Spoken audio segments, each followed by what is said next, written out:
Bon, alors, caméra check, des épis qui peuvent blesser des gens check, bon, t-shirt noir basique check, ok, bon, eh ben on va commencer. Là je me lance dans un truc, je sais pas trop où ça va.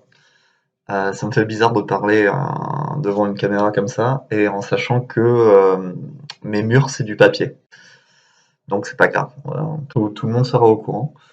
Euh, donc vous allez me voir très souvent mettre les yeux dans cette direction-là parce que c'est là où est mon texte, sachant que c'est juste une prise de notes, c'est pas un texte que je vais défiler, quoi. Donc dans cette vidéo, on va parler un peu de burn-out rôliste et de lassitude dans l'écriture. Voilà. Donc on me demandait souvent pourquoi enfin moi je montrais pas ma tête dans les vidéos. Tout simplement parce que en fait, je suis un mec blanc classique, on va dire, ce qu'on voit partout sur internet. Parce qu'en fait moi je suis un gars dans la moyenne. Des mecs comme moi t'en croiseras des dizaines, des vingtaines, même des centaines. Tu nous confondras même, je le parie. Je suis le mec de base. Il n'y a pas de vrai grand intérêt à voir ma tronche. Alors pourquoi je le fais? C'est parce que c'est plus simple en fait que d'illustrer une vidéo, quoi. C'est ma tête, entre guillemets, cadre, enfin, diverti plus que... non, c'est pas ce que je veux dire. Je la refais. Il y aura beaucoup de cuts, je préviens, parce que je sais pas... Il y aura beaucoup de cuts, je préviens, parce que je sais pas trop quoi dire. Mais en gros, pourquoi je montre ma tête? Parce que c'est plus simple pour illustrer que de rajouter des schémas, des images, ce genre de choses. On va chapitrer un peu la vidéo. Au début, je vous parlerai un peu de mon cas, donc c'est une vidéo qui va être peut-être un peu plus personnelle que les autres. Je vais faire la distinction entre motivation, envie et inspiration. Je vais parler de la lassitude de l'auteur de fond et pourquoi crée-t-on, après tout. C'est quand même des questions importantes. Donc pour vous parler de mon cas, bah voilà, j'écris du jeu de rôle depuis que j'ai à peu près 13 ans, donc ça fait un peu plus de 9 ans, presque 10 ans là bientôt. Non, attendez. Oui, c'est ça, voilà, c'est ça. J'écris, je fais des jeux, voilà, j'en ai écrit un en entier, il y en a d'autres que je fabrique constamment, on va dire. Il n'y a pas si longtemps, j'ai enchaîné sur 8 mois de playtest avec 32 playtests à la clé sur un même jeu. Avec les confinements, tout ça, bah, j'ai travaillé énormément sur mes jeux parce que j'avais pas autre chose à faire, tout simplement en fait. Donc je me levais 8h, voilà, j'écrivais jusqu'à 19h, quoi. Et en fait, au bout d'un moment, bah, je me suis lassé, j'en ai eu marre. J'en ai eu marre de me prendre la tête à faire du jeu de rôle, parce que moi, je me prends très souvent la tête pour faire ça. Et en fait, moi, j'aime beaucoup parler de jeux de rôle, mais un reproche qu'on me fait souvent, c'est que peut-être que je joue pas assez ou autre. Et t'as une question de légitimité, en fait, à beaucoup jouer. Tandis que donc c'était quelque chose qui avait traité KF, Céline et Eugénie, si je me souviens bien, dans un podcast que je mettrai en description, qui est très bien. Et moi, j'ai un peu vécu ça aussi quand je me suis lancé à faire des choses, en fait, à les montrer publiquement sur Internet, en appuyant un peu, on va dire. T'as toujours ce problème de légitimité. J'en ai discuté avec certaines personnes, par exemple, qui me disaient que comment on appelle ça? Tel auteur de jeu, c'est pas forcément un auteur qui est un très bon MJ ou inversement. Bah voilà, il y a des fois, c'est pas forcément ceux qui en font le plus qui en font le mieux. C'est pas forcément l'auteur qui joue le mieux à son jeu, entre guillemets, en sachant que mieux ça veut rien dire en fait, c'est par rapport à des repères en fait. Donc le bien, le mal en jeu de rôle c'est un peu compliqué, quoi. Mais voilà. Donc ouais, je me suis lassé et je me suis dit que j'allais me faire un mois sans faire de jeu de rôle, sans faire d'écriture, voilà, de prise de tête. Et j'ai pas mal redécouvert de temps libre, hein, franchement, c'est cool. Voilà. Et du coup, la vidéo, ça va être aussi savoir pourquoi d'où m'est venue cette lassitude et pourquoi j'ai pas eu envie de recommencer à relancer la machine, quoi. Donc pour moi, c'est important de faire la distinction entre motivation, envie et inspiration. La motivation, c'est ce qui va te caler devant ta chaise et et que tu vas écrire même si c'est compliqué. C'est ce qui va te permettre de mettre du temps en fait dessus. L'envie, c'est entre guillemets le plaisir, le fait de faire ça de bon cœur. Voilà, il y a des choses où j'ai la motivation pour le faire, mais j'en ai pas forcément l'envie. Voilà. C'est-à-dire que j'y vais à reculons, ça me fait chier, mais je le fais quand même parce que j'ai la motivation. Et l'inspiration, c'est le fait que ça coule. Simplement que en fait, je me mets devant ça, j'ai envie, mais rien ne sort, syndrome de la page blanche, vous connaissez. Et ça, c'est un triangle où il faut un peu être dedans, quoi. Si il y a une des parties qui n'y est pas, ça va être de plus en plus usant pour vous de le faire. Et en fait, je pense qu'au début, c'est mon inspiration qui a commencé à baisser. Et après, ça a été l'envie. C'est-à-dire que j'avais de la motivation, je me mettais devant mon ordi pour taper des choses, mais ça me faisait pas plaisir et j'arrivais pas à fournir des choses qui me satisfaisaient. Donc j'avais pas l'envie, j'avais pas la motivation. En fait, je me faisais mal pour rien parce que globalement, que je sorte dans 3 ans ou dans 10 ans mes trucs, ça changera pas forcément grand-chose pour moi ou pour les autres, quoi. Donc ouais, j'avais l'impression de me devoir ça à moi-même. C'est-à-dire de devoir écrire parce que après tout j'avais du temps pour le faire. Pendant les confinements et tout, j'étais encore en période d'études ou en post-études, donc des vacances de 2 mois, où en fait je pouvais consacrer tout mon temps à faire ça. Donc ce serait du temps de gâcher, de pas l'utiliser, quoi. Et du coup dans cette même période, j'ai découvert le minimalisme et l'idée de se dire que c'est pas grave de gâcher du temps, que c'est pas grave de s'ennuyer et que même l'ennui c'est plutôt bien pour pouvoir se reposer mentalement, repartir sur des bases saines et contrôler son anxiété.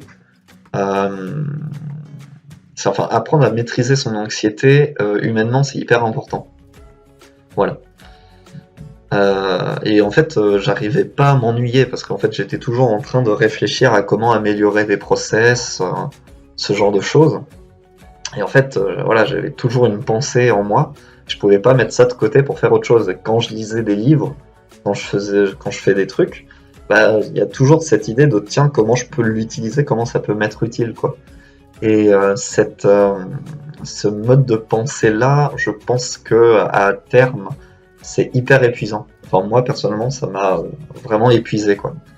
Donc, je suis content d'avoir mis ça de côté, et pour l'instant, j'y reviens pas. Donc, c'est pour ça que, pour faire cette vidéo, il m'a fallu pas mal de motivation, hein, parce que, en vrai, j'en avais pas forcément l'envie, mais je me dis que ça peut être sympa, quoi. Enfin, j'espère. Donc ouais, plus d'inspiration, et là vous allez me dire, il y a plein de choses à faire pour pouvoir retrouver l'inspiration. Effectivement, mais le truc c'est que mon problème au bout d'un moment c'était plus l'inspiration, même si j'en avais peu, c'était l'envie. Et j'avais pas envie de relancer la machine, même si je pense avoir des outils pour. Et je présentais un des outils que moi j'aime beaucoup pour relancer l'inspiration, c'est manger équilibré. Voilà, petite pause humoristique. Petit blanc. Moi, je pense que manger équilibré, c'est hyper important dans tous les domaines de sa vie, que ce soit pour la nourriture, que ça soit pour autre chose. Notamment, par exemple, la consommation culturelle. C'est évidemment important, enfin, c'est bien pour votre santé de consommer des œuvres que vous aimez, dont le genre vous plaît. Je pense que c'est aussi très important d'aller voir ailleurs, d'aller voir des choses que vous iriez pas voir de base. Et moi personnellement, ça m'a beaucoup apporté aussi de découvrir des choses où je me faisais un peu violence pour rentrer dedans, et finalement en fait je m'y plaisais énormément, quoi.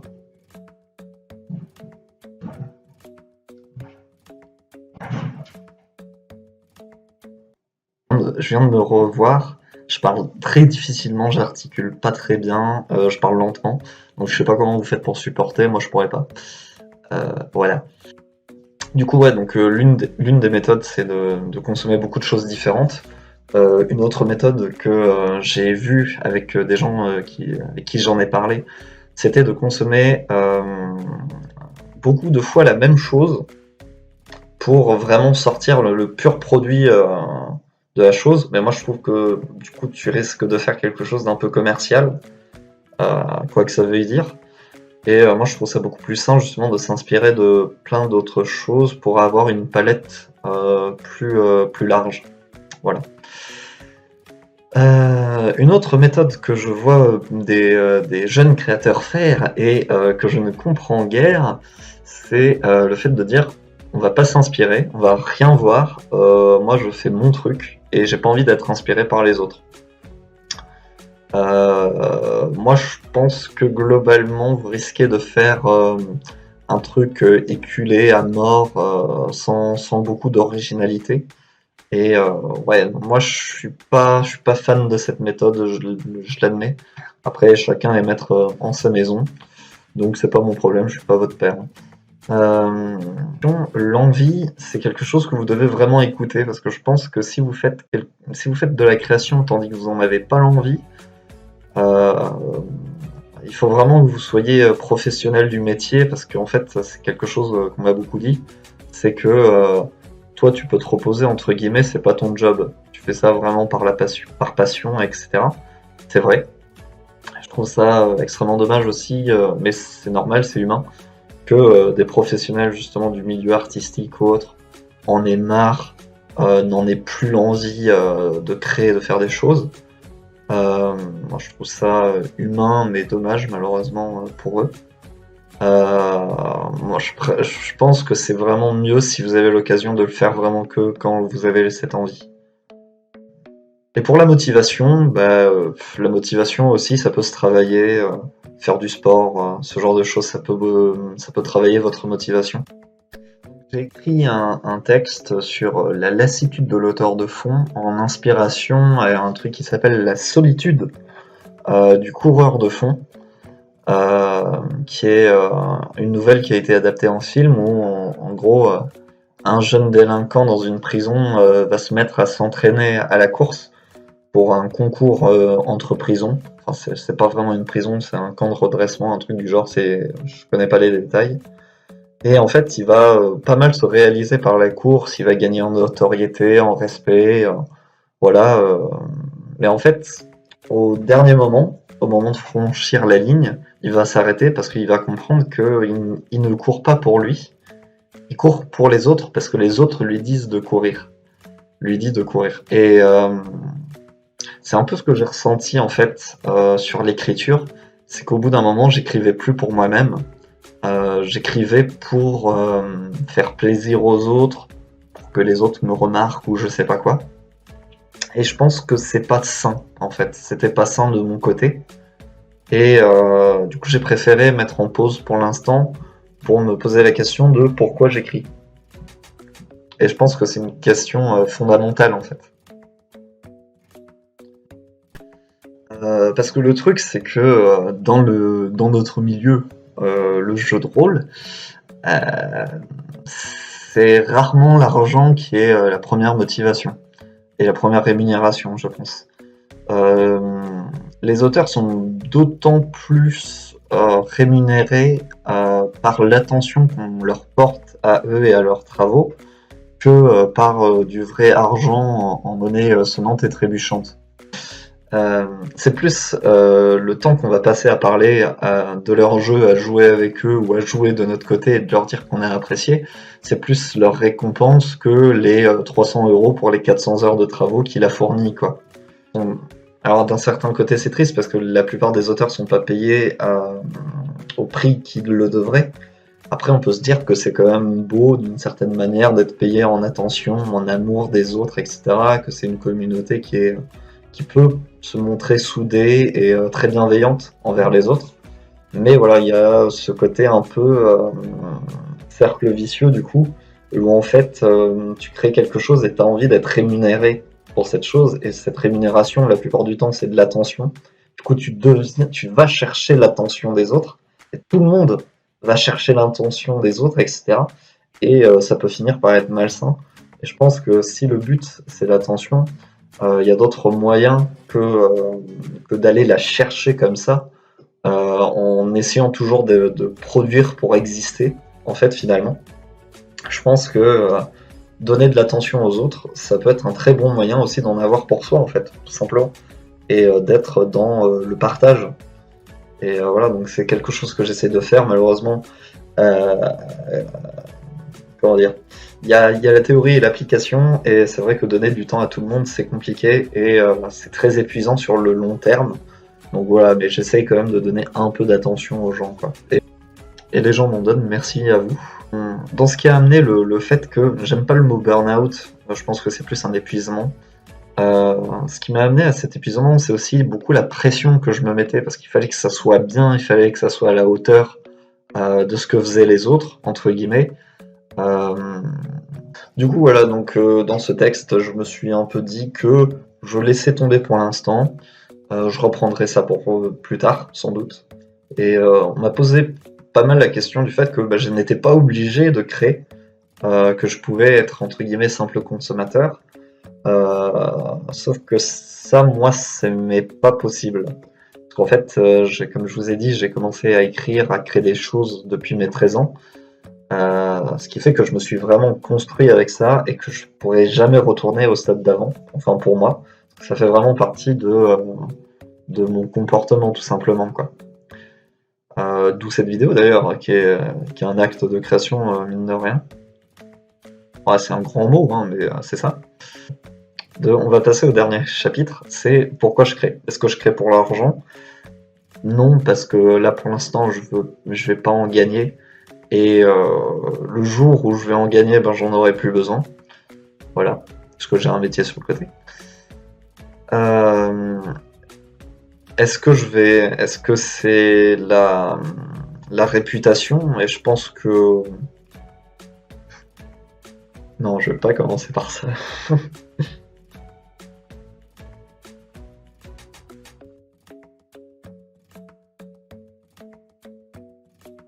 Est-ce que c'est pour la réputation? Euh, Peut-être un peu, parce que c'est toujours en fait, c'est plus pour la reconnaissance. C'est toujours un plaisir de parler avec quelqu'un qui t'estime. Voilà. Je demande pas à être estimé plus que ce que je ne devrais, mais tu vois. Alors, est-ce que c'est pour la réputation? Alors, c'est pas tellement la réputation que de l'estime. L'estime en fait, c'est toujours un plaisir de parler avec quelqu'un qui vous estime, voilà. Et de dire qu'on parle pas à un mur, on parle pas dans le vide, ce qui peut arriver souvent dans certains milieux rôlistes, où les gens en fait discutent qu'à moitié, tu vois, parce que des fois ils s'estiment pas les uns les autres. Bon, après, j'admets que c'est relativement rare. Est-ce que c'est du coup parce que c'est utile? Je pense que je crée effectivement parce que c'est utile. En fait, ce que je crée, c'est des outils pour moi. C'est aussi un moyen de m'exprimer, de me faire plaisir, tout simplement. Et je dirais aussi que fondamentalement, je crée parce que j'ai des choses à dire. Voilà. Et on peut trouver que c'est une bonne, on peut trouver que c'est une mauvaise raison. Moi, en tout cas, j'ai trouvé ma raison. C'est que il y a certains trucs, j'ai réfléchi à des concepts, j'ai réfléchi à des méthodes, à des choses. Et en fait, j'aime bien mes réflexions.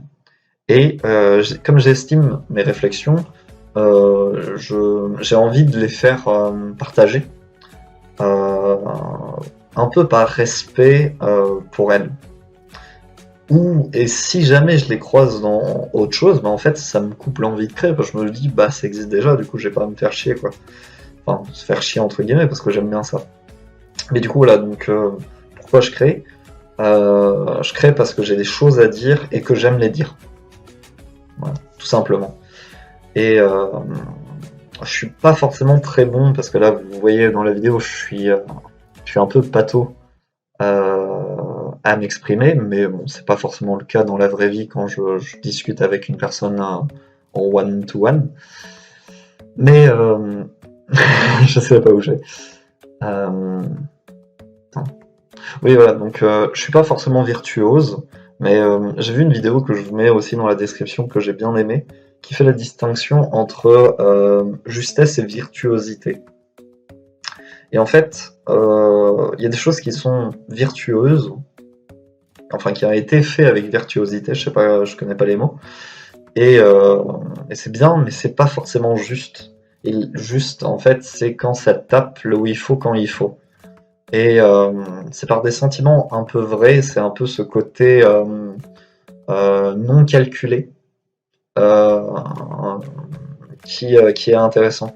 Et finalement, c'est donc le côté personnel en fait, propre à chacun. Et je pense que tout le monde peut pas être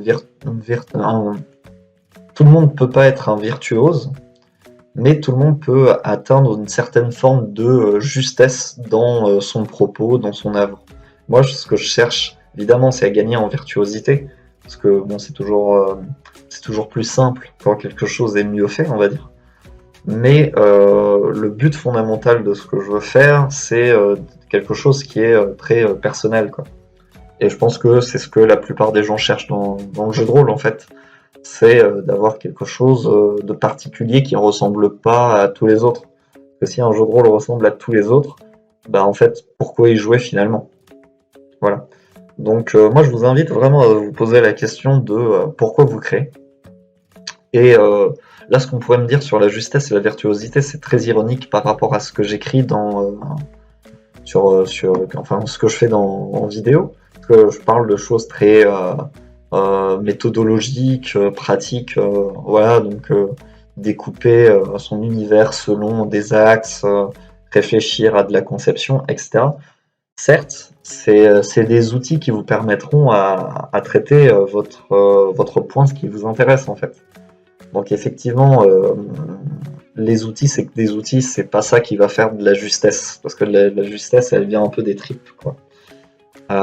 Mais voilà, c'est toujours, ça peut être pratique, ça peut être plus simple pour extraire ce que vous avez à l'intérieur, si vous avez quelques outils pour le faire, quoi. C'est bizarre dit comme ça. Ouais, non, ça donne pas envie. Voilà. Bon, c'est la fin de la vidéo. J'espère qu'elle n'a pas été trop longue. J'espère que ça va aller. J'aime pas trop ma tête en vidéo, ça fait bizarre. Mais bon, c'est un test. Il faut sortir de sa zone de confort. Il faut manger équilibré, n'est-ce pas? Voilà, comme j'ai dit. Donc, je suis content de tester ça. Et puis, on verra pour la prochaine vidéo. Puis ouais. Bon, bah, je vous dis à plus, hein, et portez-vous bien. Et vous inquiétez pas, je vais très bien. Je vais recommencer à créer d'ici quelques semaines, je pense. Bah, déjà, cette vidéo, c'est un peu de la création, comme j'ai dit, donc ça passe. Voilà. Allez, portez-vous bien. Et si jamais vous voulez en discuter, si on se croise en Discord, parce que la vérité, c'est que la plupart des gens qui regardent ces vidéos, bah, elles le regardent parce que je leur en ai parlé. Donc si jamais vous voulez en parler, n'hésitez pas. À plus.